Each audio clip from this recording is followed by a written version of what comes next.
everybody, welcome back, and it's been a while. Yeah, it's been a while. Anyway, welcome back to my Hitting the Mark series. This will be number 7, I believe. If it's wrong, I'll go back and correct it when this is done.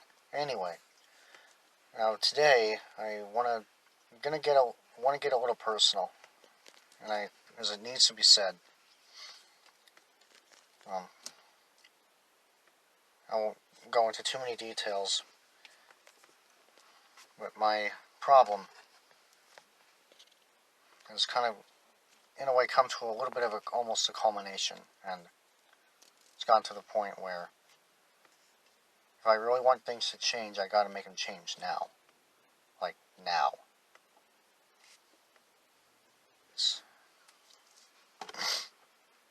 Whether it's continuously looking at stuff I shouldn't, even if I didn't go on intending to look at it, or even a movie that has a scene or two in it that it's kind of hard to avoid, or something else, like, yeah, any one of those things.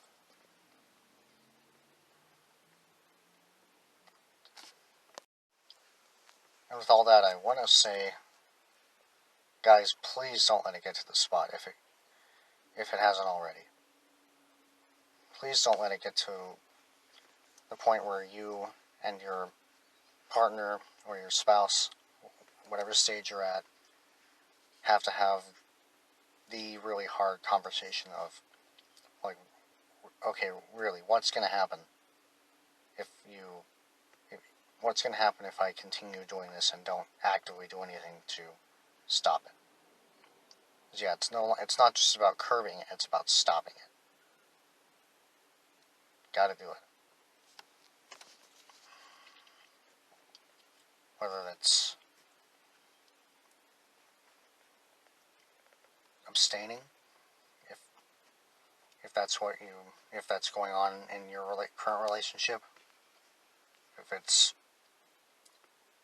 filtering out what movies you watch, what books you read, or even or especially filter out what you look at online. Really watch how you talk to people, especially people of the opposite gender. And that can go for men and women, but this is really for the guys.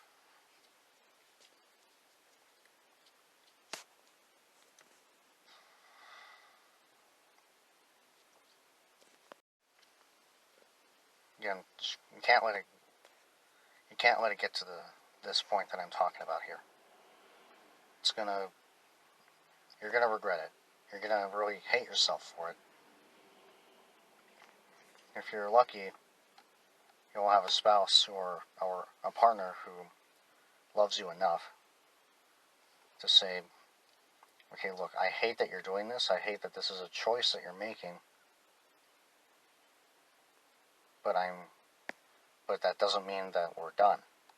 But it means that things are going to be changing until this gets under control. Briefly, I'll go back to my initial journey of stopping my pornography addiction before I moved up here from Colorado. I spent 6 months, I think, maybe longer, going to therapy every week. If nothing else, every month, but I'm pretty sure it was every week. Went to go see a counselor at church. And I actually looked forward to those sessions. So I can get things off my chest. I could ask for help.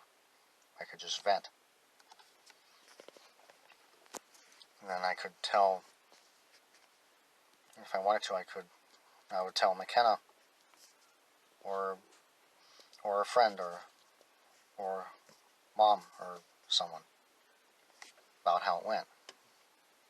Whether it went really good and I was really glad that I went, or if it was a really hard session and I do feel like I didn't do so well. But anyway, yeah, I went to therapy for quite a while. And it took that full amount of time plus more to really feel like I got a handle on it. And I did. I thought I got a handle on this thing.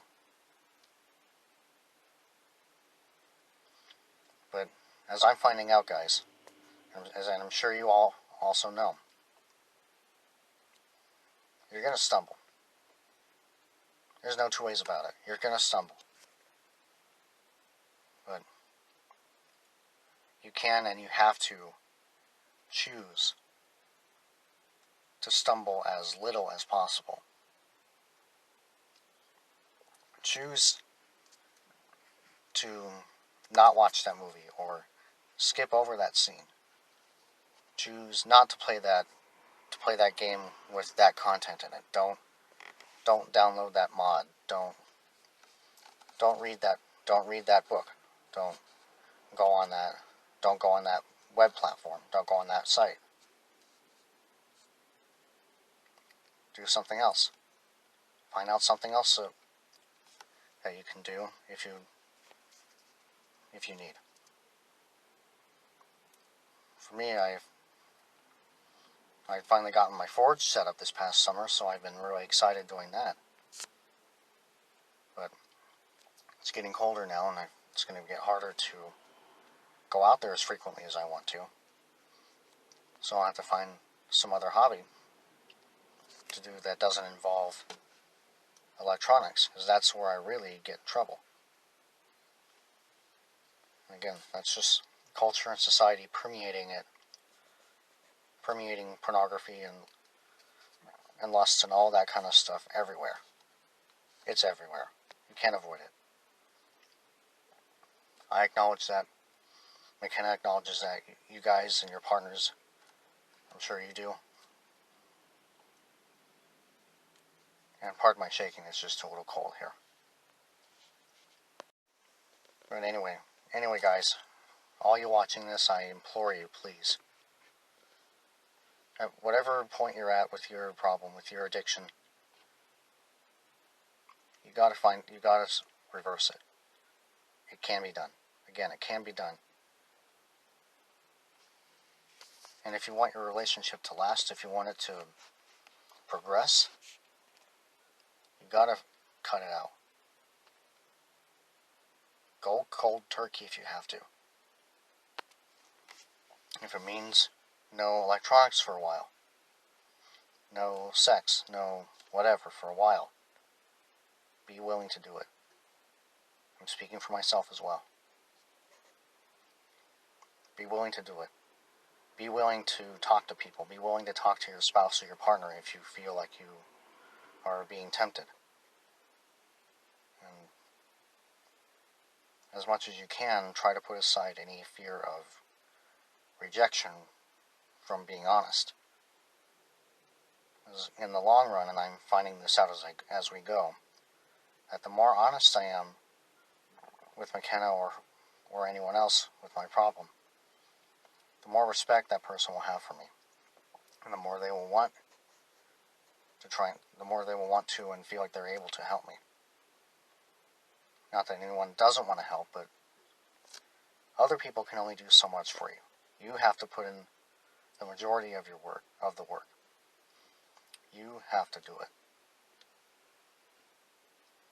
Sure, seek help.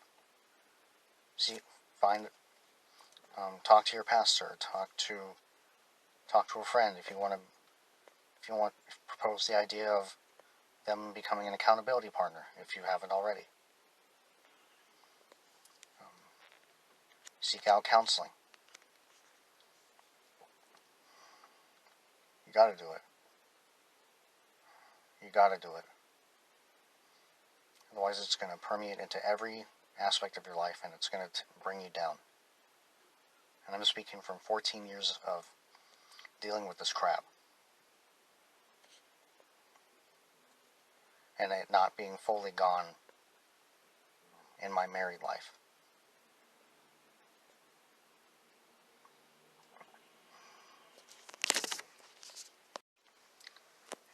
Anyway, everybody, guys, thanks for watching.